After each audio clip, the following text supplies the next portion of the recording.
এই যে দেখছেন একটা দামি কোম্পানির লাগেজ, আর এখানে দেখুন ডবল চেন আছে। এই ডবল চেন থাকা এই চেনের নাম বলা হয় অ্যান্টি থেফট জিপ। এত ভালো চেন থাকার পরও এইভাবে চেন কেন কেটেছে? অনেক সময় কি হয়, আমরা চেন টানার সময় এই যে চেনটা আমি দেখুন লাগাচ্ছি, এই যে ঠিক এইভাবে চেপে লাগাচ্ছি। অনেক সময় কি হয়, এর উপরে ভর দিয়ে আমরা চেনটা লাগাই, যখনই এর উপরে চাপ দিয়ে আমরা চেনটা লাগাবো তখনই চেনটা এলোমেলো হয়ে যাবে। ঠিক এরকমভাবে একটা চেনের উপরে একটা চেন উঠে আসবে।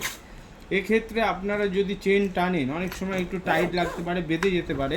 তো সব সময় আপনারা কি করবেন, চেনটা একটু এইভাবে লাগেজটাকে ধরবেন, ওপরের ঢাকনাটাকে, আর এই পুলারটাকে আসার জন্য সাহায্য করবে।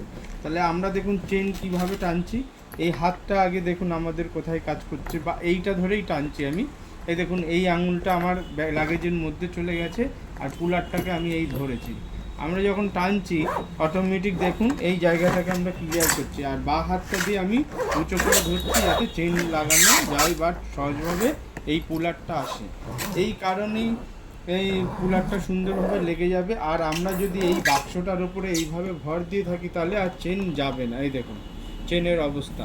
তাই যখনই আপনারা চেন টানবেন, সে যে কোনো কোম্পানির হোক আর যে কোনো ব্যাগ হোক, চাই আপনার পার্সোনাল ব্যাগ হোক, সবসময় একটু উঁচু করে ধরবেন, কুলার যাতে আসতে যেতে চায়।